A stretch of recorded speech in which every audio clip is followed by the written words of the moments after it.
Alrighty. So good afternoon, everyone. Thank you for joining us this afternoon for our second webinar of the webinar series for Project LAMP. My name is Jorge Reyes, and I'm the project coordinator for Project LAMP, a USDA NIFA-sponsored project under the name Optimizing the Cost Effectiveness of Lighting and Control Environment Agriculture. Through Project LAMP, our team is helping growers get more value out of the lighting system by providing horticultural and economical information. They're providing tools to manage lighting for optimal crop growth and quality, and of course, to maximize the return on investment. Without further ado, and without any more details, let me introduce to you Dr. Josh Craver and his PhD student, Anthony Percival, who will also be sharing some of his research in this talk and assisting Dr. Craver. Dr. Craver is an assistant professor of control environment agriculture in the Department of Horticulture and Landscape Architecture at Colorado State University. His research focuses on enhancing vegetable and floriculture crop production in controlled environments, and in Project LAMP, Dr. Craver assesses plant photobiology, lighting optimization for both greenhouses and indoor production of floriculture crops using LED lights. Dr. Craver, the room is yours. Thanks so much. Let me see if I can share my screen real quick.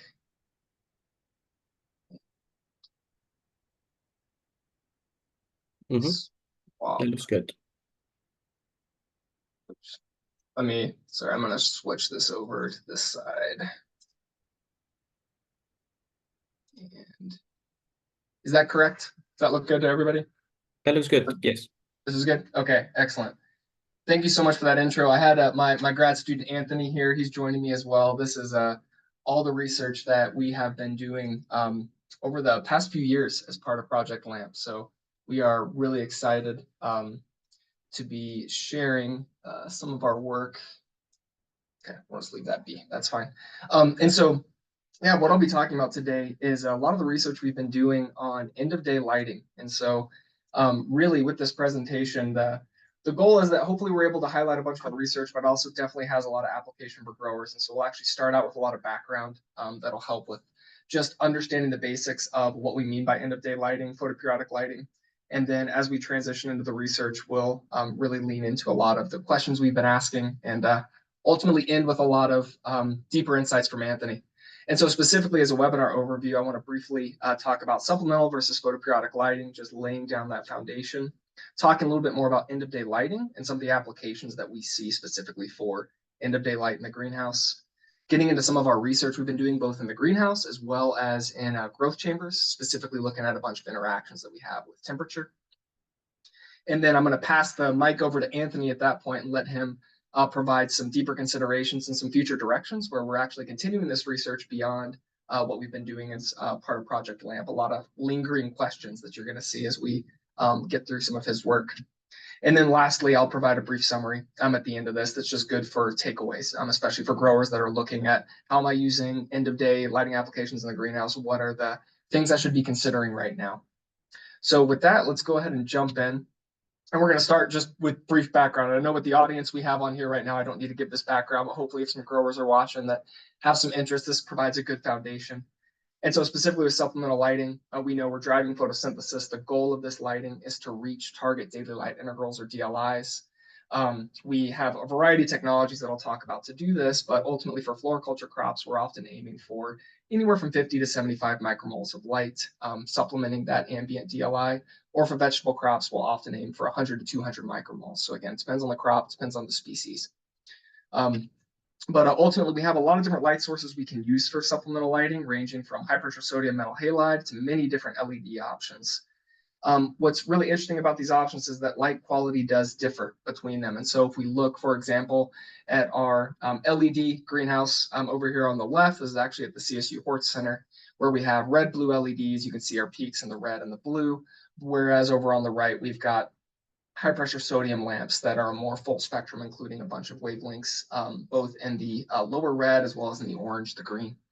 And so again, while supplemental light differs in terms of light quality, generally the most important things in terms of supplemental lighting is just your output, the amount of intensity that's being provided. And so we find, and I'll talk about this a little bit later, that there are sometimes changes in terms of photomorphology that can occur as a result of the light quality coming from your supplemental lights, but generally the most important thing is lamp intensity, the light intensity. And so as a result, the most important aspects are going to be energy use, intensity output, efficacy, initial cost. These are all the things you should be thinking about as you're looking at what supplemental lighting source should I be investing in to install in my greenhouse. Light quality, again, certainly does play a role, but it often takes a backseat to many of these other considerations.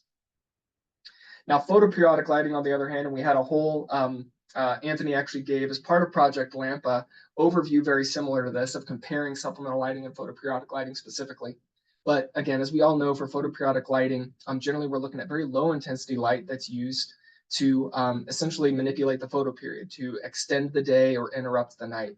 And so commonly we use this for flowering of many of our crops. It's a great flowering technology where specifically the two most common are going to be day extension, where, for example, if our sunset occurs as you see here at 6 p.m., we can extend that day with a flowering lamp, photoperiodic lighting, to include an additional 4 hours to give the plant the perception of a long day. Or we can do things like night interruption, where we're going to break that long night up into 2 short nights. And similarly, that will stimulate that flowering response for a long day plants, or will inhibit flowering of short day plants. So basics of photoperiodic lighting, but what's important to understand here as we're comparing supplemental and photoperiodic lighting is that we have differences in terms of light intensity. So for photoperiodic lighting, anywhere from 1 to 4 micromoles might be recommended depending on the crop. And so very different, very low light intensity compared to what we generally provide at supplemental lighting. And so as a result, we go to great lengths to make sure it's clearly understood that photoperiodic lighting is definitely not a substitute for supplemental light. And so we really need to understand that we have two different purposes behind these. Supplemental lighting, we're driving photosynthesis, driving biomass gain, whereas for photoperiodic lighting, generally with the uses, we're looking at how we can manipulate flowering.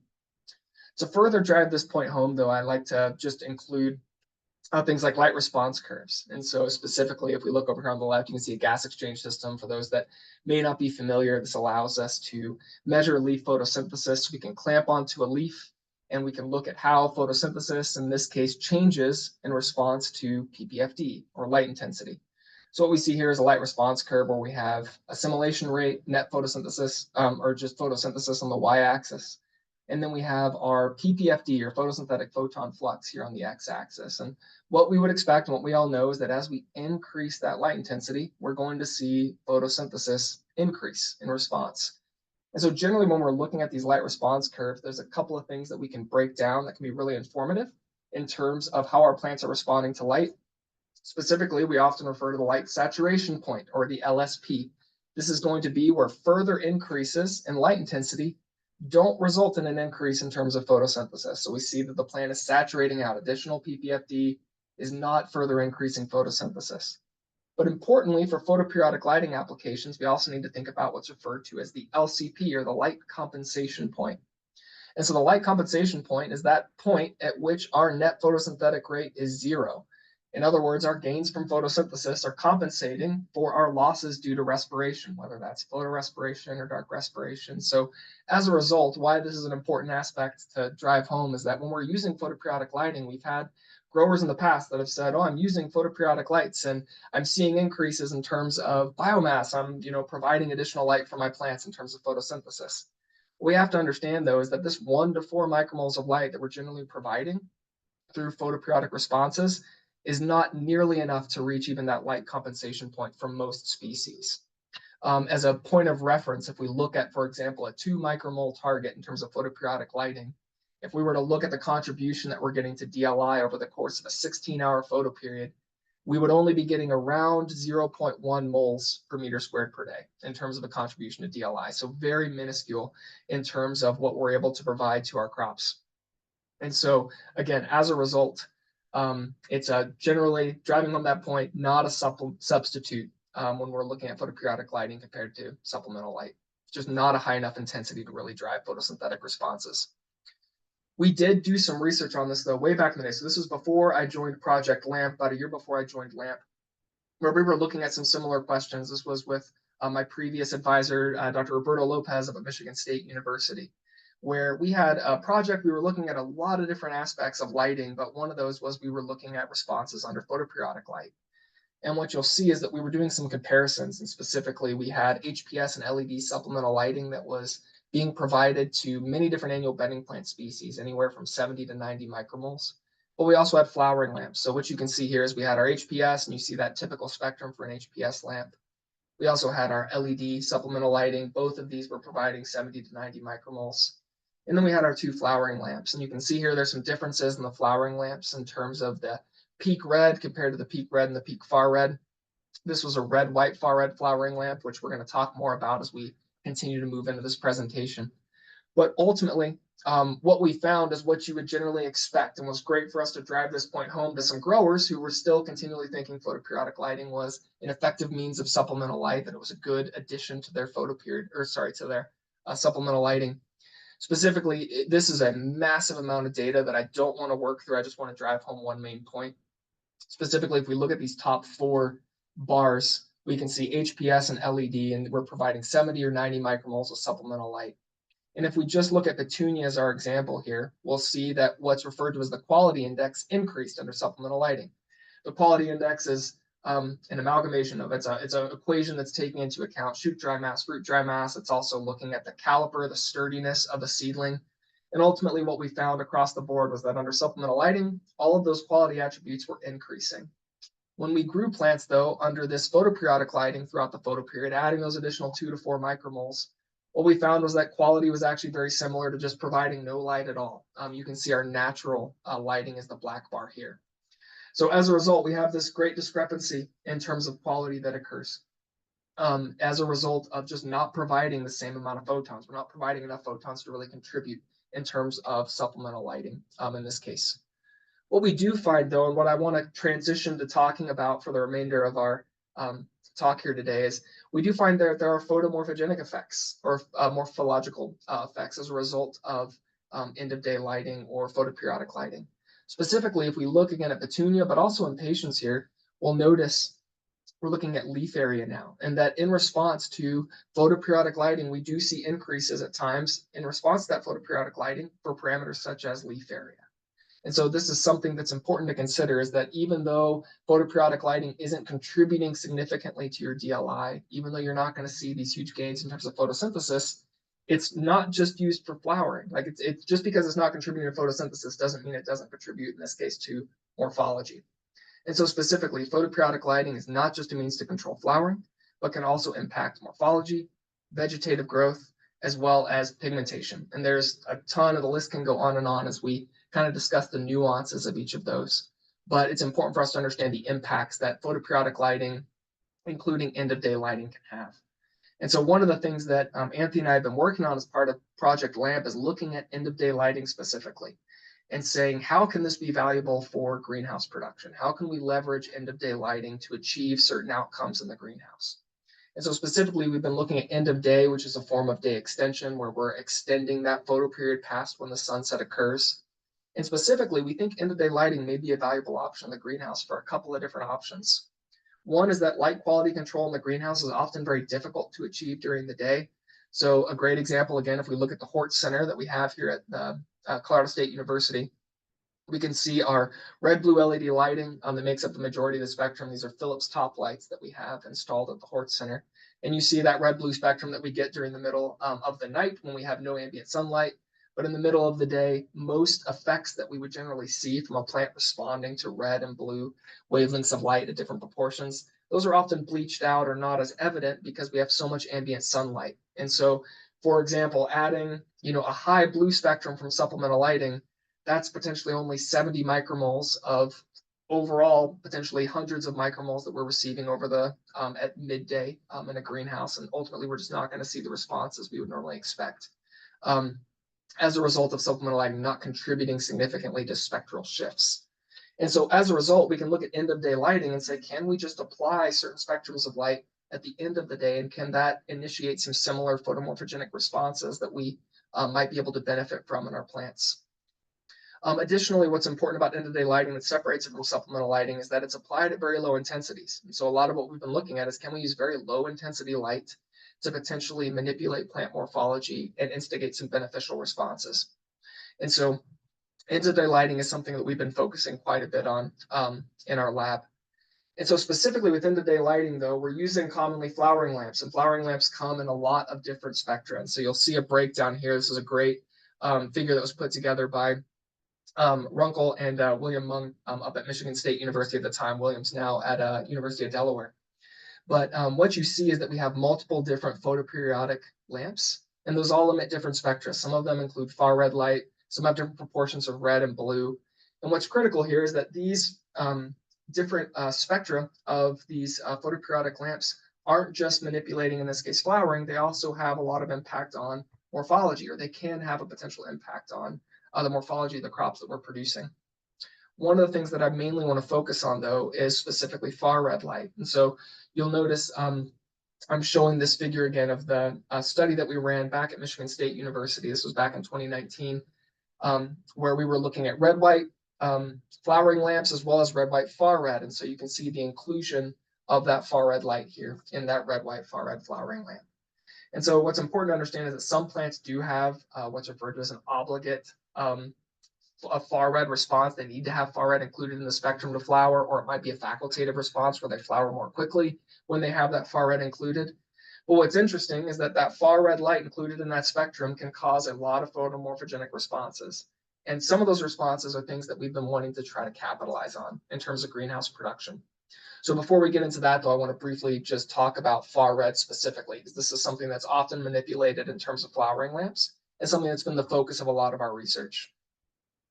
And so far red radiation, as I'm sure for the many talks that you all have heard, know now, both growers and academics alike, we're talking about 700 to 800 nanometers. And so that's the wavelength range. It falls just outside of the visible spectrum, or right on the edge of the visible spectrum, so we can kind of see far red. But as we move further up in that spectrum, it becomes very dim to our eyes. But flowering responses is what we generally associate with far red light. Again, far red is commonly included in many of our flowering lamps as a result of its potential and requirement in terms of flowering. But we see that far red light is not just important for flowering. We actually now have many different definitions of far red light. And I know Nate Island's next, or in a few weeks for the next LAMP webinar, is going to be talking more about far red light specifically, and talking more about the impacts that it has. So we're going to talk about one aspect of far red light today, but just in terms of ranges, far red light 7 to 750 nanometers is incredibly important from an EPAR perspective.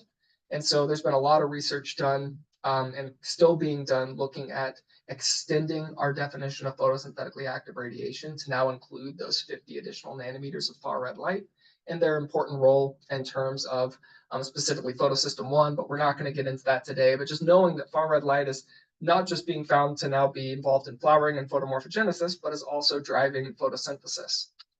But more importantly today, we're going to be talking more about far red light and its uses in terms of photomorphogenesis. And so looking at specifically shifting the red to far red ratio like you see in this picture that we have over here in the bottom right.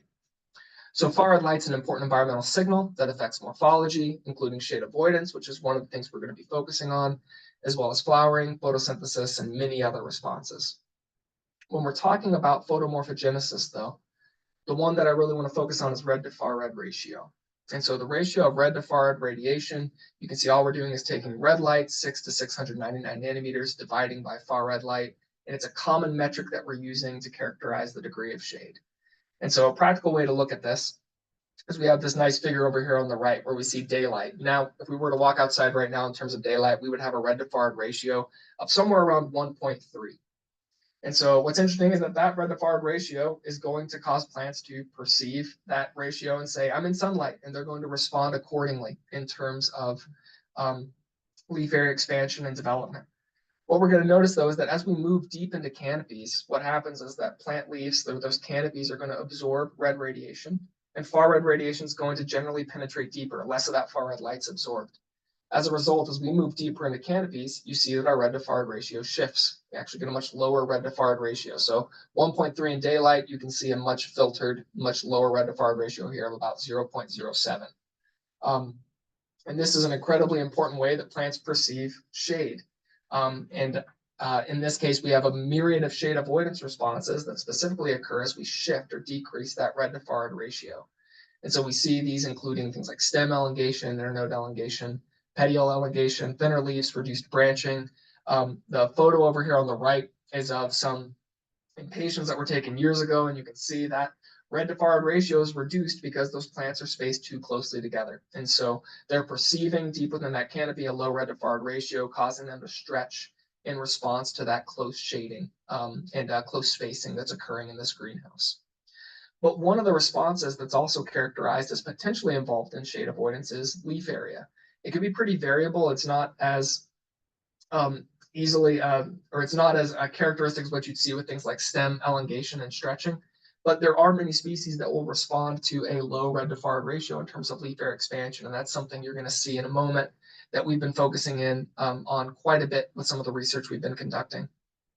And so just to further iterate this point, a low red to far red ratio promotes shade avoidance.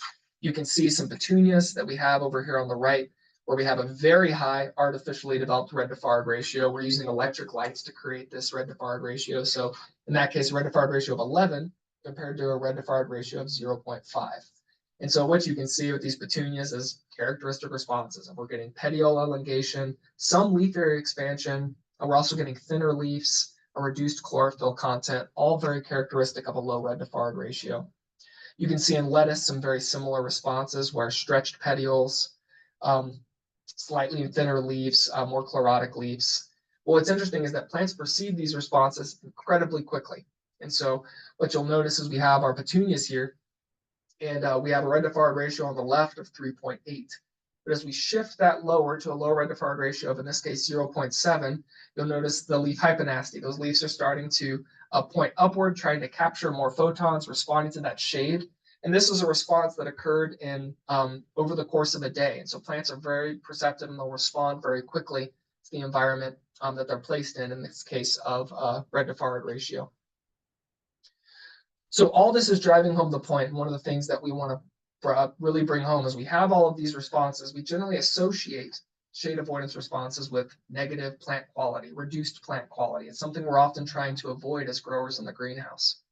But the question that we're wanting to ask is shade avoidance always a negative response? Are there ways that we can capitalize on shade avoidance to actually see benefit in terms of the environments that we're manipulating?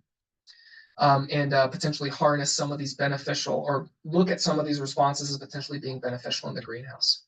One of those is specifically leaf area. And so if we look at, for example, young plants, we generally have a very low, what's referred to as leaf area index.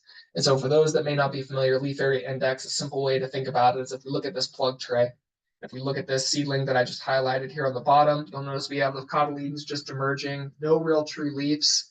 The amount of leaf area compared to the total area of the plug of the cell that seedling that plug has to grow, very little leaf area, lots of exposure in terms of substrate as well as plastic in the area that we've designated for that seedling. And so leaf area index is going to be the centimeter squared of leaf area compared to the centimeter squared of the ground area in which that plant's being produced, in this case, a plug tray.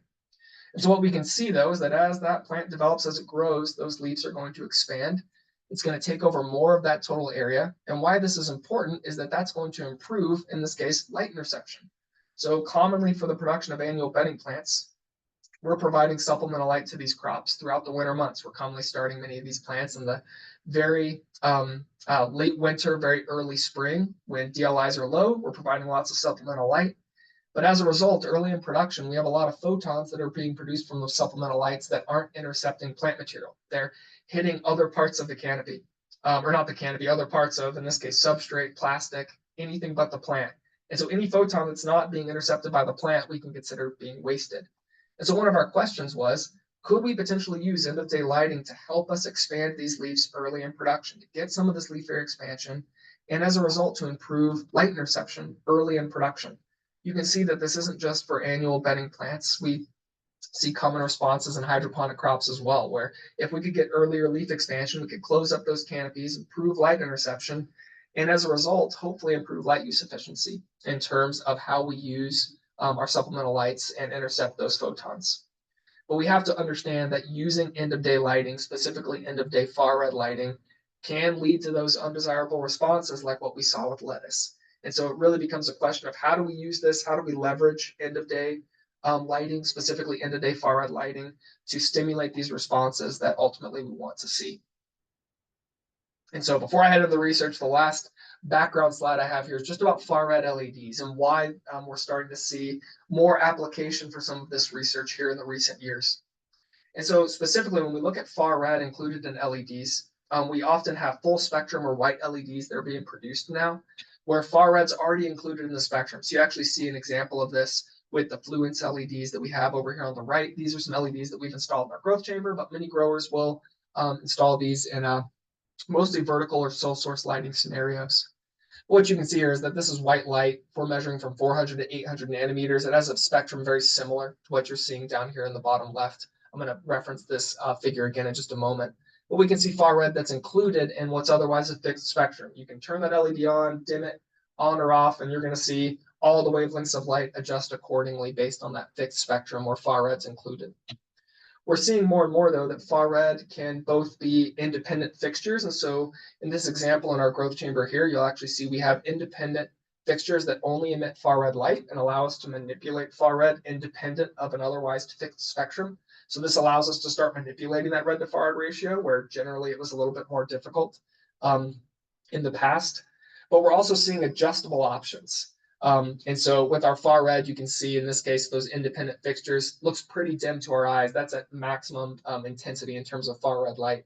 But again, difficult for our eyes to see. What we're seeing is that fixtures that are currently being placed on the market that we're seeing installed in greenhouses now have adjustable spectrum. And so, for example, we have this heliospectra. We've worked quite a bit with heliospectra in terms of our research and using many of their fixtures. What you're seeing is this is the Mitra fixture that they have, where not only do they have a channel that's providing a full spectrum white spectrum of light, but they also have an independent far red channel that allows you to manipulate, in this case, how much far red light you provide to your crop throughout the day or potentially at the end of the day, and gives you control over, in this case, the red to far red ratio. And so we're seeing technologies now on the market that allow us to capitalize on some of these responses, but we need to understand how to really develop good protocols for is end of day lighting effective in terms of manipulating photomorphology and how we can really capitalize on some of those benefits. So what this leads us to then is a series of experiments. And so I'm going to talk briefly about 2 experiments, and then I'll pass it off to Anthony to talk about some of the directions we're heading based on some of the results we found from these early studies. But ultimately, when we look at end-of-day far red lighting, what we first wanted to do was just look at some applications in the greenhouse. And we wanted to look at, could we leverage end-of-day far red lighting to get early leaf area expansion, looking at a wide variety of, in this case, annual bedding plant species. And could that potentially be beneficial in terms of intercepting more photons, driving more efficiency in terms of supplemental lighting? And so what we did was we applied end-of-day far red light. We used flowering lamps like you see over here on the bottom right, but then we also used, Elixia fixtures that you can see over here on the bottom, and these gave us very discrete wave bands in terms of far red, so that we could provide very specific red to far red ratios. And so as a result, we were able to manipulate the intensity in terms of how much light we provided for an end-of-day far red application, how long we provided that end-of-day far red application, and also ultimately the red to far red ratio. And so lots of adaptability that we could look at what's ultimately influencing these responses. What we found in this early research, though, if you look, this is a simplified figure. We had a ton of treatments. Anthony has taken these figures and really simplified them to drive home a couple of key points. And so what you'll notice here is we're looking at stem length, in this case for petunia. And so specifically, this is 2 cultivars of petunia. I accidentally axed out the other half, so we'll look at that in just a minute. But it's Dreams Midnight and Wave Purple. Dreams Midnight's the blue, Wave Purple's the orange. But what you'll notice is that we have a control, and then we have 3 different end-of-day treatments. An end-of-day treatment with a red to far red ratio of 0.8, of 0.15, or of 0.15. And additionally, you can see different durations of 30 minutes or 4 hours. What we found was that we got quite a bit of stem extension, stem length from petunia at the seedling stage in response to an end-of-day far red application at a low red to far red ratio. If we gave it to them for a 4-hour duration, it was quite a large dose, in this case of end-of-day far red. You can see that as we shortened that duration or decreased the dose, that we did see less of that stem extension as a result. Unfortunately, though, from the study, so there's the Dreams Midnight and the Wave Purple. Unfortunately, we didn't see an impact in terms of leaf area index. We saw a lot of stretching as those plants were stretching for that under that perceived low red to far red ratio or perceived canopy. that they believed they were under. But in this case, we didn't see an expansion in terms of leaf area. Across the board, it was non-significant. And so what this led us to start to ask questions, and we saw this in many different species, similar responses, is first of all, we found that these end-of-day far red responses seem to be very specific to species as well as cultivar. They all respond slightly differently to these end-of-day applications. But specifically, what we noticed in the greenhouse was that a low DLI may be limiting some of the morphological responses. And unfortunately, in this case, we were growing these plants in a greenhouse. We had a generally low ambient DLI that these plants received over the course of the study. In many cases, it was 5 or less. And so as a result, we may have just not been giving the plant enough resources to put some of those resources into leaf expansion. And so one of the things we wanted to do was actually shift this over out of a greenhouse into a growth chamber to better characterize some of these responses in terms of, in this case, DLI, but to also start to bring in some questions around temperature. Because what we find is that far red light and temperature actually work somewhat interactively. And that further complicates some of these applications that we may want to develop in the greenhouse or potentially in an indoor production environment. So I briefly want to talk about far red light and temperature and then show how we've been doing some follow-up work with some additional research. And so specifically, when we look at end-of-day far red light, you can see here phytochrome. We have an inactive and inactive version of phytochrome. And so in this case, it's all driven by red and far red light. And so you can see as we have a higher proportion of red light, we're going to shift from the inactive to the active form of phytochrome B in this case, and that's going to inhibit shade avoidance responses. But as we have more far red light that generally occurs towards the end of the day or at night specifically, we have a shift that occurs back into the inactive state where we don't have an inhibition of those shade avoidance responses, so we'll generally see those characterized. So that's why a high red to far red ratio shifts us more to that inactive, or sorry, a low red to far red ratio shifts us into that inactive state, causes more of these shade avoidance responses.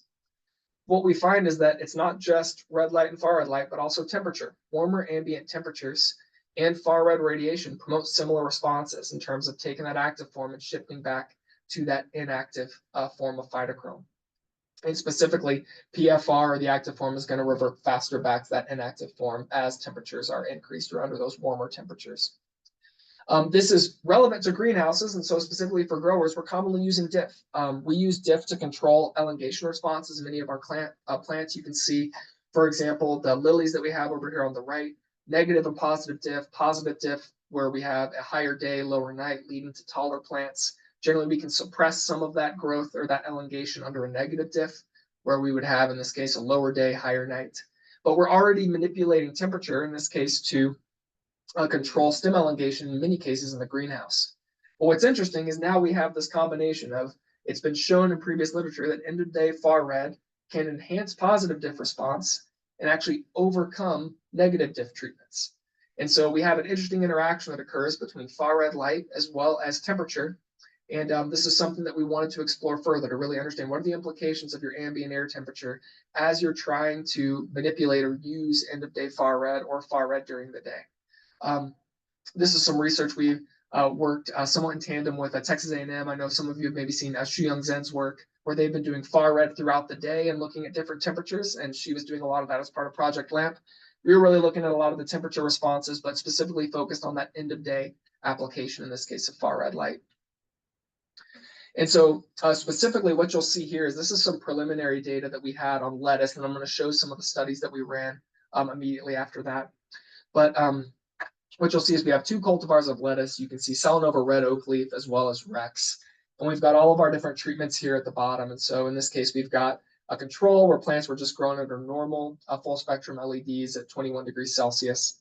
Then we had an end of day far red treatment at 21 degrees Celsius. And then we had far red applied throughout the day at 21 as well as 16 degrees Celsius. And then we had an end of day far red under 16 degrees Celsius and an end of day far red under a positive diff. It's a lot of different treatments, and mainly the takeaway that I want to show is just the degree of photomorphogenic response we get in response to both an end of day or far red throughout the day, as well as the manipulation of temperature. And so specifically, you can see that when we apply that far red light throughout the day, like you see with our 2 seedlings in the middle, you get a lot of that elongation, a lot of that expansion growth as a result. Whereas when we apply it as an end of day response it's a little more moderated. You don't see quite as much expansion growth as a result.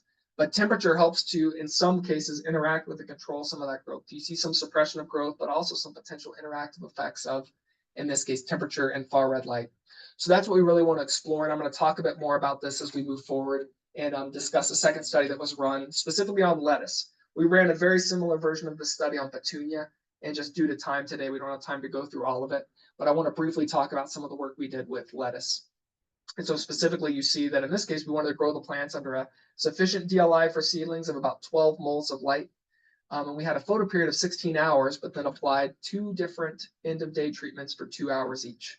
And so in this case, instead of having a true, in this case, control with no end-of-day lighting, we actually just had a control, which was end-of-day white light, and then we had an end-of-day far red light.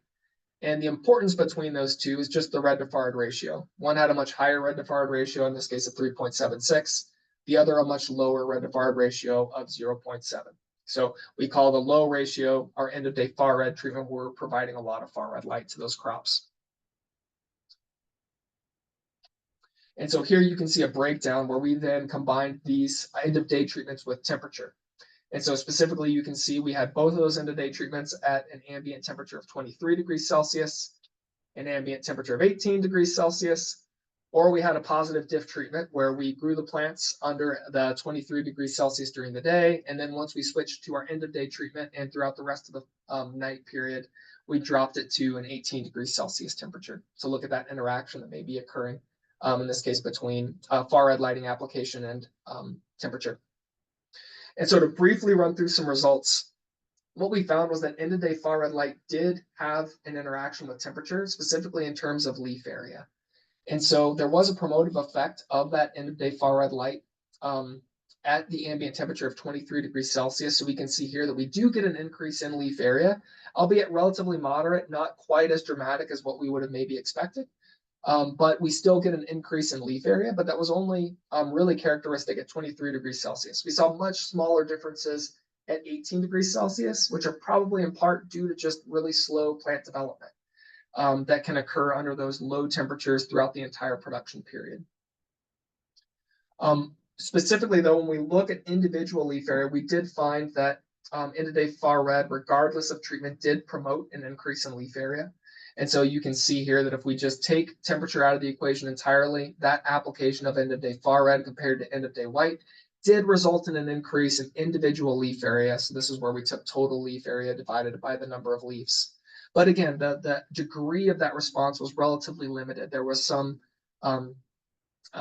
we would have liked to maybe have seen in response to that end of day far red treatment a little bit more expansion that the crops could have benefited from, but still some expansion that occurred as a result of that end of day far red. Another interesting aspect of this, though, is anthocyanin content. And so specifically, we measure total anthocyanin content. And what you can see here is that because pigmentation has been shown to also be manipulated by far red light, specifically end of day far red. What we found, though, is that end of day far red did not impact, in this case, total anthocyanins. What really was driving the responses was temperature. And so to help drive that point home, if we go back and look at this figure that we were talking about earlier, we can see some of the characteristics that we would normally expect in terms of an application of far red and potential impacts on pigmentation.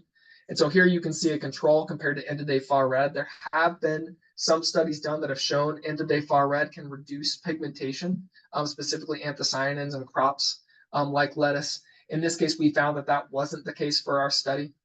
But where you often will see a greater decrease in pigmentation is when you're providing that far red light throughout the day. And you can see that pretty clearly as we start to look at this red oak leaf lettuce and how green those leaves look under that extended period of only receiving a low red to far red ratio throughout the day at a normal temperature. Where we did see the most promotive effect in terms of increasing anthocyanin content, though, was under reduced temperatures. And so we did find that if plants were growing under 18 degrees Celsius, we saw an increase in anthocyanin content, which you can also see if you look at the photos here, even just comparing end of day far red at 21 compared to 16, seeing that increase in terms of total anthocyanin content and pigmentation in the photos here. We did find, though, that colder nights, specifically that positive diff, did not increase anthocyanin content. It really seems like that temperature drop needs to still have some light as a response. The end of day light alongside that temperature drop did not result in an increase in anthocyanin content. But again, in this case, we found the end of day far red did not necessarily decrease anthocyanins. So mainly what I'm setting up here is that there was a lot of research that was done, and a lot of questions that Anthony and I were asking and proposing to the LAMP team over the course of the years we were working. And what this ultimately led to was a lot of questions about what's driving these end of day responses. Why does it seem like under certain scenarios we get a great response in terms of end of day far red and getting leaf area expansion, and maybe under other environmental conditions it seems that we're not seeing those responses. Those responses may be somewhat restricted. And so that's what leads, and I'm going to pass off to Anthony um, to talk more about some of the factors that may be impacting how plants respond to, in this case, end of day far red, and some of the studies that he has planned and is currently running to help us to answer some of these questions. And the goal here is both to understand these responses, both from a physiological standpoint, but also to develop applications that are meaningful in the greenhouse. So with that, Anthony, I'll pass off to you. And we'll do a quick chair change. Hi, everyone.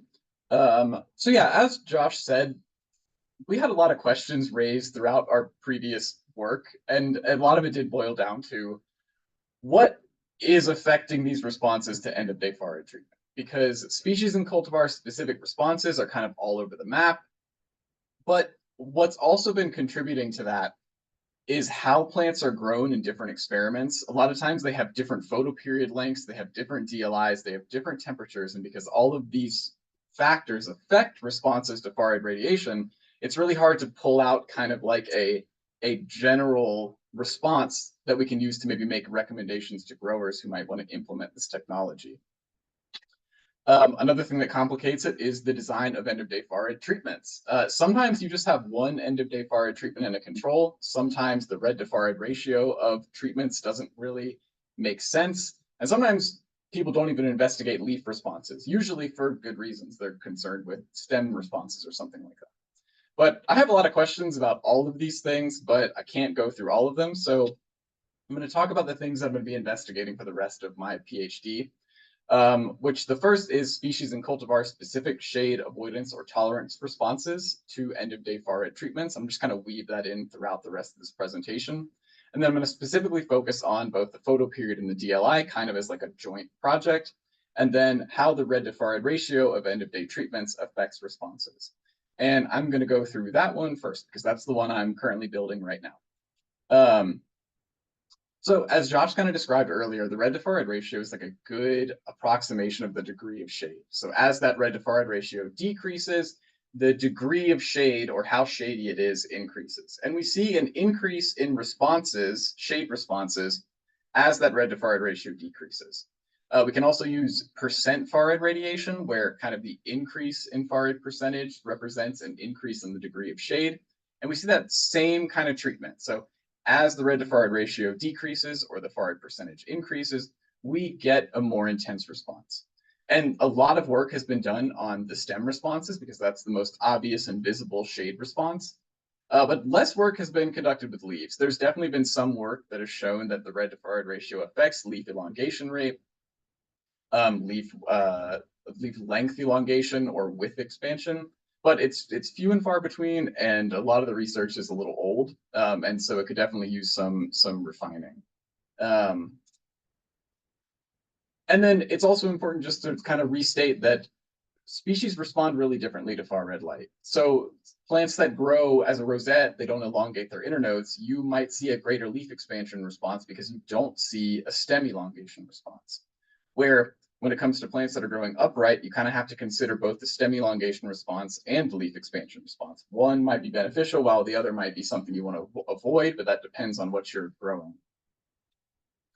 So our first experiment that we have planned, the one I'm building right now, we're kind of asking the question is, how does the red to far-red ratio affect leaf morphology? That says lead morphology, that's my bad. Leaf morphology.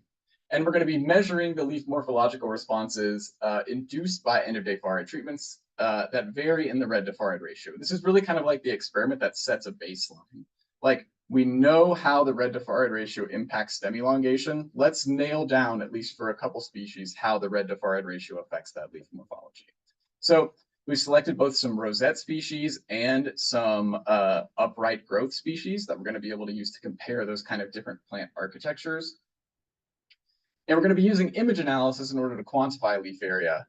so that we can also attribute the changes in that leaf area to specific morphological responses. So is the leaf area coming from a really elongated petiole? Is it coming from the blade of the leaf widening? Like, where are we getting that increase in leaf area? Because that matters in terms of just the plant growth and quality. And what we're kind of expecting from that is that a lower red to far red ratio is going to promote greater leaf expansion, but also stem elongation. So if you're trying to find a balance between the two, you might have to do some finagling. And then kind of the significance of this research is that as far red LEDs become more and more popular, people might start implementing them more into their growth spaces. And not all far red lights are the same. They might be outputting different red to far red ratios. So you may be getting different responses than your neighbor and not really understand why. So if we're kind of able to iron out how this red to far red ratio affects this leaf morphology for a couple species, it's going to go, I think, a long way to start providing some guidance on how to implement these end of day far red treatment strategies, which I've already seen advertised by at least one lighting company. The next thing I'm going to talk about is the photoperiod and DLI and how those affect responses to end of day far red radiation. Just as like an overview, a lot of times in a lot of basic research with end of day far red as like the experimental kind of treatment, the plants are grown under really low DLIs. And sorry, let me start that over. Actually, I'm just going to go to the next slide. So we know that responses to far red radiation are dependent on PAR or EPAR. So like the amount of far red you have is going to interact with the amount of red, green, blue, and UV light. Because natural shade is comprised of low red, green, blue, and UV light and relatively high far red light. And we can do experiments in the lab where we're looking at both light intensity, which is on your y-axis here, and the percent of far red radiation. And what we can see is as you increase that far red percentage, you get an increase in the stem elongation. But if you suddenly bump up the overall light intensity and then look at some of these elongation responses, they're not as pronounced as when grown under a low overall light intensity. And you can see the same thing when it comes to leaf area or leaf expansion. For cucumber, as you increase that far red percentage, you're getting increased leaf expansion. But this leaf expansion is a whole lot greater as you jump up to these higher light intensities. And so the thought for us is, if responses to far red light applied throughout the day depend on that background radiation, responses to end of day far red light probably depend on the DLI, at least in part, that a plant has accumulated throughout the day. So how much light that plant has gotten throughout the day. And we know from past research that either a high DLI and or a long photoperiod can limit stem elongation responses, which you can see in this figure here, where Arabidopsis plants are given either a long day, LD, or a short day, SD, and then either an end of day far red treatment or no end of day far red treatment. And the end of day far red treatment has relatively little effect on the hypocaudal length of Arabidopsis plants under that long day. But under that short day, you see this rapid jump in hypocaudal length. So that's one reason that photoperiod and or DLI might matter. And I say and or because it's hard to separate DLI and photoperiod, because as you increase the photoperiod, you increase the DLI. As you decrease the photoperiod, you decrease the DLI. And it's also known that there are plant circadian rhythm responses that affect general sensitivities to light qualities. So we want to look at this from both like a practical perspective, the DLI and photoperiod, but maybe also look into some of the circadian rhythm stuff. And then just kind of as a point to close this, a sufficient DLI may be required for leaf expansion in response to end of day far red, just as it may be required when far red light is applied throughout the day. I have like one example of Arabidopsis thaliana, where when it's grown under a high DLI, you get increased leaf area, but when it's grown under a low DLI, which is much more common in end of day far red experiments, you get that reduced leaf area. So I know I'm getting close to time here. So our second experiment is just going to be looking at, do DLI and photoperiod impact end of day far red responses? So we're going to use the same plant species as of now, but we're open to definitely suggestions for plants to trial with this. We're going to try to measure the main and interactive effects of DLI and photoperiod on responses to end of day far red treatment. So to do that, we're going to have both a high DLI treatment and a low DLI treatment, where in both, plants are either receiving a control, no end of day light, or end of day far red. And we're also going to be doing that at 8, 12, and 16-hour photoperiods. So we can look at both the main and the interactive effects to see the relative importance of these two different environmental parameters.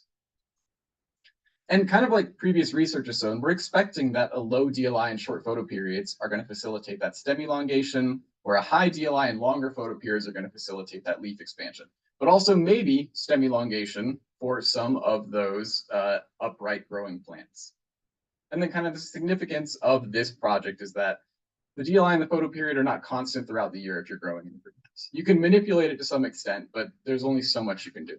So if we can look at these responses at different DLIs and different photo period lengths, it might help a grower decide when during the year it's most effective to implement these treatments. That's where I'm going to stop and let Josh take it back to just close out with some summary points. One last summary point. And this is really just for growers that are looking at, what are the takeaways here and what do I now do in my greenhouse? And really, end-of-day far red we know can promote significant morphological responses. And these responses are dependent on potentially many different things. It's the species-specific response, the red to far red ratio, it's potentially your photo period and DLI, like Anthony was mentioning, which we've seen in his previous work as well. And so right now, as we look at an end-of-day far red response, do we have recommendations? No, that's something that we're hoping that we can develop in the coming months as we continue this research. And so Project LAMP has really provided a nice foundation and a lot of good questions that we've had as a group to then say, where does this lead and how can this help us to develop really good protocols and really good applications moving forward? And so there are some great resources out there already about end-of-day applications for things like hypocotyl elongation, if you're looking at things like grafting. But in terms of like leaf area responses and some of these plant quality responses, there's a lot that we still need to do to really understand how we can leverage current technologies that are being developed in the greenhouse. I think the most important one for growers right now, though, is just to use caution when you're using far red light if your PPFD is consistently low. What we're seeing is that those low DLIs, those low light intensities, if you're providing even a small amount of end-of-day far red light, that can lead to some undesirable shade avoidance responses that could reduce the quality of, in this case, for example, like you saw in some of the previous work, things like bedding plant seedlings. And so I know we're a little bit over time, so I want to wrap up here and acknowledge just amazing resources in the lab as well as Project LAMP, just for the wonderful work we've been able to do with them over the past few years. I'm happy to answer questions, but also want to take a moment to just pause and pass this off to Jorge so that we can do an announcement about the coming up webinar, Nate Islands, who will go into much greater detail on far red light. So Jorge, I don't know if you want to take over for a second. Sure. Thank you, Josh. Great job with the presentation, and same to Anthony. Yes, a quick invitation for our next webinar of the series, which is going to be held on Friday, June the 7th at the same time, 2:30 p.m. on Eastern time, and we are going to be hearing a little bit more on far red light, and that is the title, far red light, what is it doing to my plants? And the presenter is going to be Nate Islands from University of Minnesota. So yes, you can go to uga.edu events, and then you will find the information there for registration and everything else. So yeah, thank you, Josh. I think we have time for a couple of questions. If anybody has any questions, please go ahead and it's Josh or Anthony. Thank you.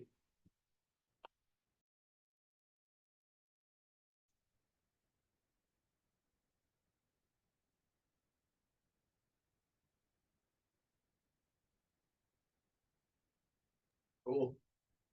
Great. I would say too, if any growers or anyone else is watching this after the fact, please feel free. I've got the phone number as well as Anthony and my emails below. We'd be happy to bounce back and forth, answer questions, or talk about LEDs. There's also great resources, as Jorge already showed, on the Project LAMP website. And so definitely digging through there is a great place to start. And you'll be able to see some of the previous videos that we've done and things like that there as well. Mm-hmm. Well, thank you so much again, Josh, Anthony.